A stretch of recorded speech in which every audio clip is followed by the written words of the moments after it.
Hi everybody, I'm Mieke Buchan and welcome to STC Previews.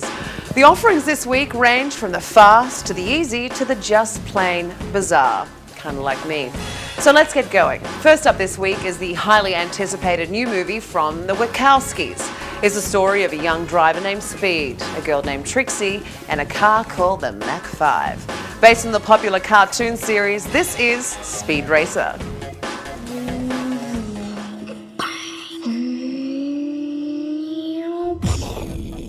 Your son seems to be interested in only one thing. All drivers to your cars, please. All he talks about, The final countdown has begun. all he seems capable of thinking about, is automobile racing. Pulling into victory lane, the winner, Speed Racer.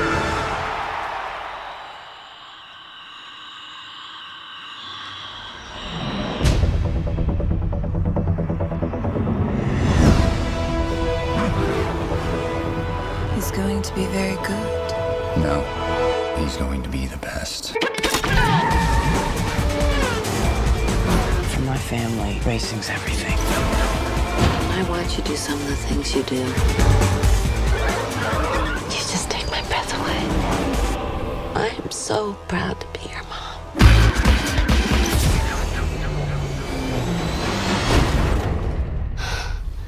Cool beans.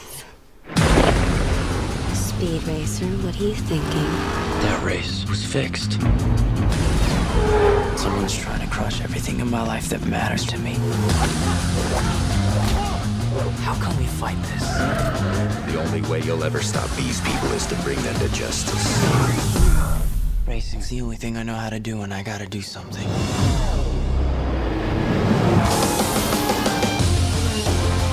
This isn't a game. These people play rough. That's why I'm going with you. Let's go. 3, 2, 1. These are some of the most dangerous drivers in the world. Their cars will probably be equipped with secret weapons. So we've modified the Mach 5 to try to counter their attacks.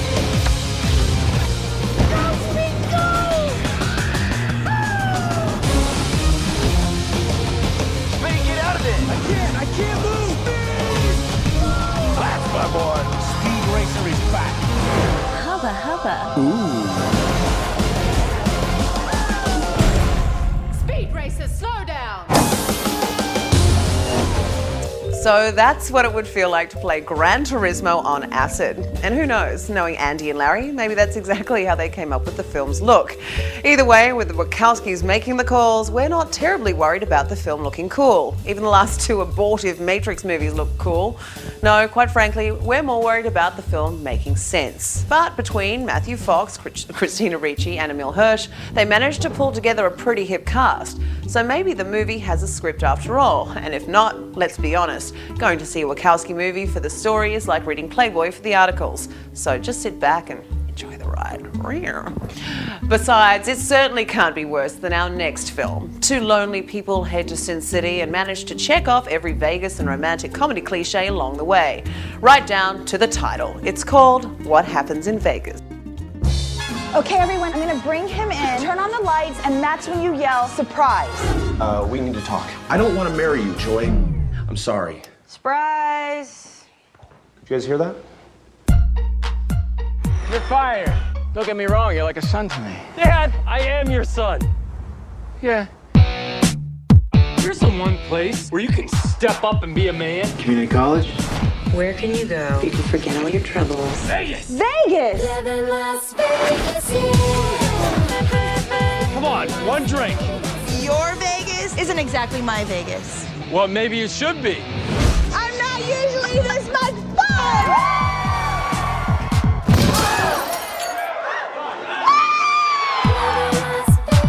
I do, I take them.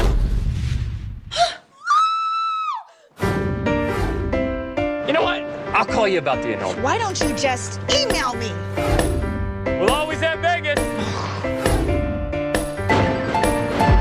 That was my quarter! I put the quarter in the slot. What's mine is yours, baby. Remember? Marriage is about commitment. indictment. I am freezing the $3 million and sentencing you to 6 months hard marriage. Objection.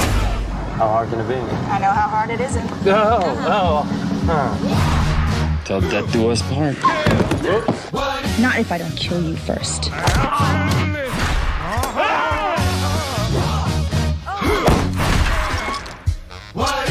We are not having sex ever. Ever. Now, that felt like a real married couple. Hi. There is a hot girl party going on in my living room. Dude, it's a trap. No, this happens. No, it doesn't happen.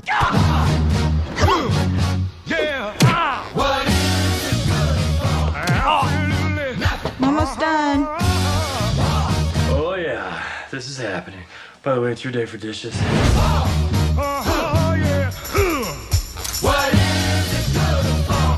Yes, that is the topping I wanted on my popcorn. Thanks. Ah, yes, if only it stayed there. At least then we wouldn't have to sit through it. Though, between Cameron and Ashton, we can't imagine a better pair for a comedy about two people whose careers have derailed. Somewhere between Gangs of New York and Shrek the Third, Cameron's movies went from scoring to boring. And now that Punk'd is over and his scandalous marriage is all successful and lame and stuff, Ashton is settling into life after that 70s show like everybody else from the cast, forgettably. And yet, even sadder than those two is having to watch Dennis Miller spewing bad puns in a film he would have publicly mocked just a decade ago. So sad. But I don't want to rant, so let's just move on, shall we? While we could have smelled the Vegas movie a mile away, I don't think anybody saw this next one coming. It's a mixed martial arts action flick from one of the finest playwrights in the world. Chiwetel Ejiofor, Emily Mortimer, and Tim the Toolman Allen star in David Mamet's Red Belt. I think it's going to be a great fight. I don't know why everybody's not coming to this fight. Pay-per-view's pulling back on the promotion. We're not selling tickets. We have a deal or we don't have a deal. We need a gimmick. What good's a deal if nobody's making any money? Tie him up. Think he has a handicap? No. The other guy has a handicap if he cannot control himself. Breathe. You know the escape. Breathe. There's always an escape. Your check bounced. My check? The martial arts supply. I can't make the rent. You have no cash. There's one rule. Put the other guy down. Just calm down. I'm calm, man. I'm calm. You calm down. Just want to have a drink. Why'd you come out alone? You looking for trouble? What happened? Bad boy jumped on a movie star. What about you? Nobody knows who I am. A man distracted is a man defeated. It's an invitation from Chef Frank. You train people to fight. I train people to prevail. Tell them your training method. The fighters before a fight. 3 marbles. Each fighter has a 2 in 3 odds of choosing the white marble. White marble's a pass. What if he picks the black marble? Black marble's a handicap. Who imposes the terms of the battle will impose the terms of the peace.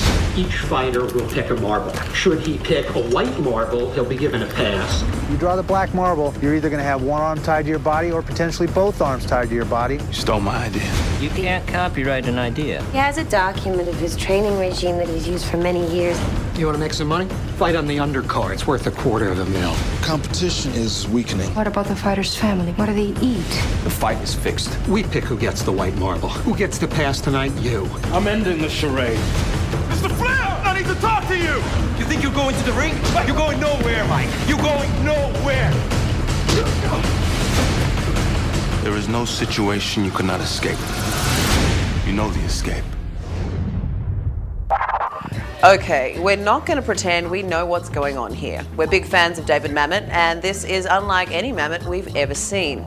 None of the film's major players are Mamet regulars. All of his con artists appear to have been replaced by kickboxers, and the snappy, wordy dialogue for which he is famous has now been replaced by slow, vague truisms.